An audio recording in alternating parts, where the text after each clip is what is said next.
গত 28শে মেতে বিবিসি বাংলাতে একটা রিপোর্ট প্রকাশিত হয়। রিপোর্টের শিরোনামটা ছিল এরকম: আটা ময়দার ট্যাবলেট ও ভেজাল ওষুধের বিস্তারে অসহায় মানুষ। তো এই রিপোর্টটা প্রকাশিত হওয়ার পরে আমার মনে হয়েছিল যে এটা নিয়ে আসলে নিশ্চয়ই খুব আলোচনা হবে, সমালোচনা হবে, যে আসলে এটা রিয়াকশনটা কিরকম আসছে, এবং যারা বিভিন্ন বিষয় নিয়ে সমসাময়িক কথা বলেন আমার মনে হয়েছিল তারাও এটা নিয়ে আসলে কথা বলবেন, কারণ এটা খুবই একটা সিরিয়াস একটা ইস্যু। কিন্তু দেখা যাচ্ছে যে এটা নিয়ে খুব একটা আগ্রহ মনে হয় তারা পায়নি, বা তার খুব একটা কথা এটা নিয়ে বলেনি। আমার কাছে এই বিষয়টা একটু অবাক লেগেছে, যে এই বিষয়টা তো খুবই একটা অ্যালার্মিং একটা ইস্যু।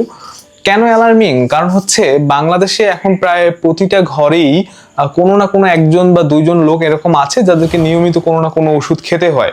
তো সেরকম একটা পরিস্থিতিতে যখন বাজার থেকে ওষুধ কিনছেন, তাদেরও কিন্তু সেই রিস্কটা থেকে যায় যে তার ওষুধটা কি ভেজাল হবে নাকি আসল হলো, এবং সেই যে রোগের জন্য ওষুধটা খাচ্ছে সেই রোগেরও কিন্তু আসলে সমাধানটা নির্ভর করে যে ওষুধটা কি আসল নাকি নকল তার উপর। তো সেক্ষেত্রে এটা মনে হয়েছে যে এই বিষয়টা নিয়ে একটু কথা বলা দরকার, যে দেখি আসলে কি বলেছে রিপোর্টে। নেচারে একটা প্রকাশিত রিপোর্টে বলা হয়েছে বাংলাদেশে যত অ্যান্টিবায়োটিক ওষুধ পাওয়া যাচ্ছে তার ভিতরে দেখা যাচ্ছে যে 10% সাধারণত ওষুধ নকল, ভেজাল বা হচ্ছে নিম্নমানের ওষুধ, যেগুলো হচ্ছে এখন দেখা যাচ্ছে কোন ওষুধগুলো সাধারণত বেশি ভেজাল হয়। ভেজাল হয় সাধারণত যে ওষুধগুলোর প্রচুর পরিমাণে চাহিদা আছে, যে ওষুধগুলোর সাধারণত একটু দাম বেশি, বা যে ওষুধগুলো হচ্ছে মার্কেটে পাওয়া যায় না। একদল গবেষক ঢাকার বিভিন্ন পাইকারি এবং খুচরা ওষুধের দোকান থেকে 189টা ওষুধের স্যাম্পল কালেক্ট করেছেন তিনটা গ্রুপের। একটা হচ্ছে গ্যাস্ট্রিকের ওষুধ এবং বাকি দুইটা হচ্ছে অ্যান্টিবায়োটিক ওষুধ। তারা হচ্ছে দীর্ঘ গবেষণা করে দেখেন যে স্যাম্পলগুলো তারা কালেক্ট করেছেন তার মধ্যে 10% ওষুধ আসলে মানহীন, ভেজাল, অথবা হচ্ছে যেরকম হওয়ার কথা সেরকমটা না, অন্য কোনো উপাদানের ভিতরে আছে, যেমন হচ্ছে সুজি, আটা অথবা ময়দা, এরকম উপাদান আছে। এবং তারা যখন হচ্ছে আরো দ্বিতীয় ধাপ এটা নিয়ে পরীক্ষা করলেন, যেটা প্রত্যন্ত অঞ্চলের দোকানগুলো থেকে তারা স্যাম্পল কালেক্ট করা শুরু করলেন এবং দেখলেন, সেক্ষেত্রে তারা আরো বেশি পরিমাণে এই ভেজালের মাত্রাটা পেলেন। সেক্ষেত্রে প্রায় 20% ওষুধ তারা পেয়েছেন যেটা হচ্ছে মানহীন বা ভেজাল, এরকম একটা সংখ্যা। যে অ্যালবুমিন নামে একটা ইনজেকশন আছে, যে ইনজেকশনটা সাধারণত ব্যবহার করা হয় সার্জারি পরবর্তীতে যখন হচ্ছে প্লাজমার সংখ্যা কমে গেলে এই ইনজেকশনটা প্লাজমার পরিমাণ বাড়ানোর কাজে ব্যবহৃত হয়। কিন্তু বর্তমানে দেখা যাচ্ছে যে এটা এত পরিমাণ ভেজাল বের হয়েছে, যার ফলে দেখা যাচ্ছে ডাক্তাররাও কিন্তু সেটা ব্যবহার কমিয়ে দিয়েছে, কারণ তারাও আসলে শিওর হতে পারছেন না যে এটা কি আসল ইনজেকশন নাকি নকল ইনজেকশন। মানে হচ্ছে আসল এবং নকল দুইটা দেখতে একই রকম হয়ে যাওয়ার ফলে যেটা হয়েছে যে তারাও আসলে নির্ধারণ করতে পারছেন না যে কোনটা আসল কোনটা নকল। সেক্ষেত্রে দেখা যাচ্ছে যে কার্যকারিতার জন্য তারা ব্যবহার করতেন সেটা কিন্তু বাধাগ্রস্ত হচ্ছে, বা সেক্ষেত্রে সেটা করা সম্ভব হচ্ছে না। অবাক করা বিষয় হলো যে ওষুধগুলোতে আসলে ব্যবহার করা হচ্ছে আটা, ময়দা বা সুজি, যেগুলোতে আসলে বিভিন্ন রকম হচ্ছে তার সাথে কেমিক্যাল অ্যাড করা হচ্ছে, বা হচ্ছে বিভিন্ন রকম রং জাতীয় পদার্থ ইউজ করা হচ্ছে, যেটা হচ্ছে ওই একই রকম ওষুধের মতো। এবং বেশিরভাগ ক্ষেত্রে নকলগুলো এমন ভাবে করা হয় যেটা হচ্ছে খুব সাধারণভাবে আমরা যারা গ্রাহকরা কিনে, সাধারণভাবে যারা কাস্টমাররা কিনে থাকি, তাদের ক্ষেত্রে এটা যাচাই করাটাও আসলে সম্ভব হয় না যে এটা কি অরিজিনাল ওষুধ নাকি নকল ওষুধ। কারণ অনেক ক্ষেত্রে সেটা তারাই নির্ধারণ করতে পারেন না, যারা ডাক্তার আছেন স্পেশালি, যে এটা কি অরিজিনাল না নকল কিনা। একটা নির্দিষ্ট ওষুধ কিন্তু নির্দিষ্ট তাপমাত্রায় সংরক্ষণ করতে হয়, কিন্তু বাংলাদেশের ফার্মেসিগুলোতে কিন্তু খুব কম সংখ্যক ফার্মেসিতে সেই ব্যবস্থাটা আছে যে ওষুধটাকে ফ্রিজিং করা, অথবা হচ্ছে সেটা একটা শীততাপ নিয়ন্ত্রিত অবস্থায় ওষুধগুলো রাখা। এটা কিন্তু আমরা খুব কম জায়গায় দেখি, যার ফলে হয় কি ওষুধগুলোর মান কিন্তু আসলে নষ্ট হয়ে যায় বেশিরভাগ ক্ষেত্রেই।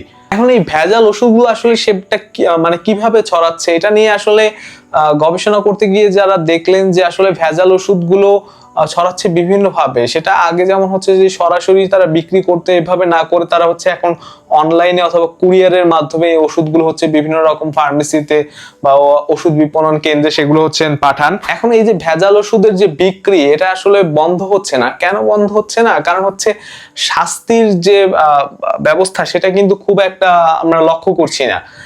এক্ষেত্রে যেটা দেখা যায় যে 2023 সালের একটা আইনে এই সর্বোচ্চ ওষুধের ভেজালের সর্বোচ্চ শাস্তি যাবজ্জীবন পর্যন্ত রাখা হয়েছে, কিন্তু এই আইনের প্রয়োগ কিন্তু খুব একটা দেখা যায় না। যে দেখা যাচ্ছে যাদেরকে বিভিন্নভাবে গ্রেপ্তার করা হলেও তারা বিভিন্নভাবে সেটা ছাড়া পেয়ে যাচ্ছেন, বা হচ্ছে সেক্ষেত্রে আইনের সঠিক ব্যবহারটা হচ্ছে না বলেই কিন্তু এই রিপোর্টে বলা হয়েছে। 2009 সালের একটা ঘটনার কথা এখানে বলা হয়েছে, যে 2009 সালে একটা ঘটনা ঘটেছিল যখন প্যারাসিটামল ওষুধ খেয়ে 28 জন অন্ততপক্ষে শিশু মারা যায়, এবং যখন পরবর্তীতে এই ঘটনাটা নিয়ে কোর্টে গেল তখন দেখা গেল যে আসলে তদন্তের সময় যে নমুনা সংগ্রহ করা হয়েছিল সেই নমুনাটা আসলে ফ্যাক্টরি থেকে সরাসরি জব্দ করা হয়নি, এই কারণে কিন্তু এই শাস্তি দেওয়া সম্ভব হয়নি, কারণ এটা আইনের মাধ্যমে তখন কিন্তু এটা ছাড়া পেয়ে যায়। তো এইটা সমস্যাটা কিন্তু খুবই গুরুতর একটা সমস্যা, কারণ হচ্ছে যে সমস্যার জন্য তাকে একজন রোগী ওষুধ খাচ্ছেন সেই রোগটাও যদি ভালো না হলো, এবং দেখা যাচ্ছে এই রোগের কারণে তাকে দীর্ঘদিন তো ভুগতে হচ্ছেই,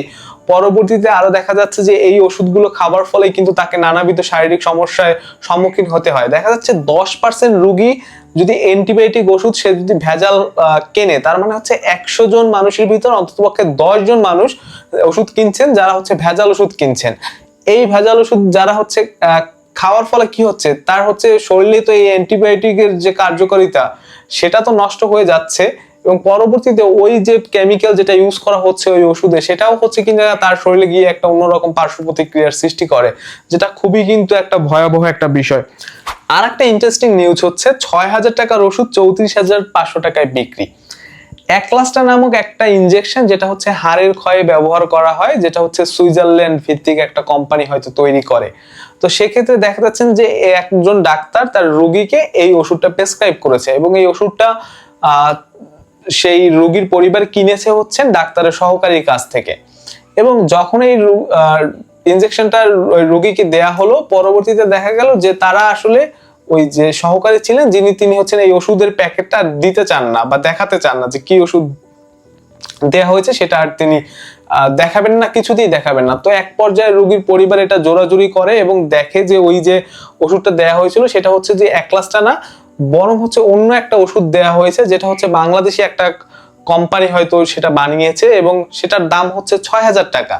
অর্থাৎ এক্ষেত্রে দেখা যাচ্ছে যে অনেক বড় একটা অ্যামাউন্টের টাকা কিন্তু একটা গ্যাপ, এবং হচ্ছে যে কাজের জন্য এই ওষুধটা দেয়া হয়েছিল সেটা কার্যকরিতাও কিন্তু সেক্ষেত্রে ওই রকম মানেন না।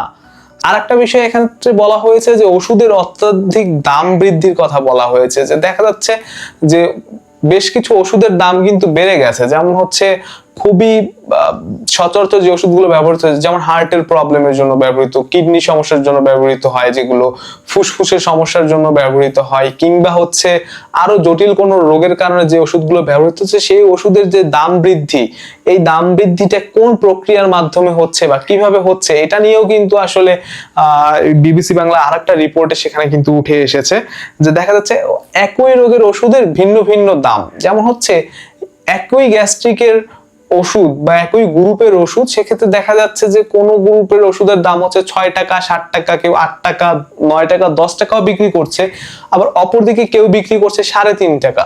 তার মানে হচ্ছে কি এই যে এত একটা দামের ডিফারেন্স, এটা কি হচ্ছে ওষুধের মানে আসলে কি প্রভাব পড়ছে কিনা, মানে আসলে কোন ওষুধটা ভালো বা ওষুধের কার্যকারিতা কি, বা কেন এই ভিন্ন ভিন্ন দাম, এর কিন্তু কোনো ব্যাখ্যা আসলে নাই। সো এই ব্যাখ্যাগুলো জানার জন্য আসলে কিন্তু হচ্ছে খুব গুরুত্বপূর্ণ, কারণ হচ্ছে এটাও কিন্তু আমাদেরকে ওইভাবে কোথাও জানানো হয় না যে কোন ওষুধটা এত বেশি দামে বিক্রি হয় বা কোনটা এত কম দামে বিক্রি হয়।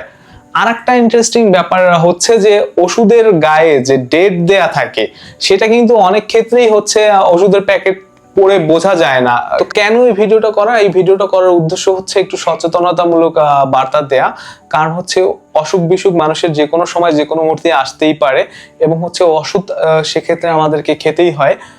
তো আমি যে ওষুধটা কিনলাম বাজার থেকে, সেই ওষুধটা আমি আসলেই অরিজিনাল ওষুধটা পেলাম কিনা, বা হচ্ছে এই ওষুধটা খেয়ে একজন সুস্থ মানুষও কিন্তু দেখা যাচ্ছে বা তার ওই সমস্যাটা হচ্ছে না, সে একটা গভীর একটা সমস্যায় কিন্তু পড়ে যেতে পারে। সো এটা একটা সতর্কতামূলক একটা বার্তা দেওয়ার ক্ষেত্রে এই ভিডিওটা করা হচ্ছে। আর যারা হচ্ছেন এটার সাথে নিয়ন্ত্রক যারা আছেন তাদের প্রতিও একটা বার্তা থাকলো যে হচ্ছেন তারাও যেন আরো একটু কঠোর ভূমিকা পালন করেন এবং এই যে সিন্ডিকেটের হাত থেকে দেশের মানুষকে রক্ষা করার জন্য যেন আপনারা আর একটু বেশি উদ্যোগী হন। সো ধন্যবাদ সবাইকে।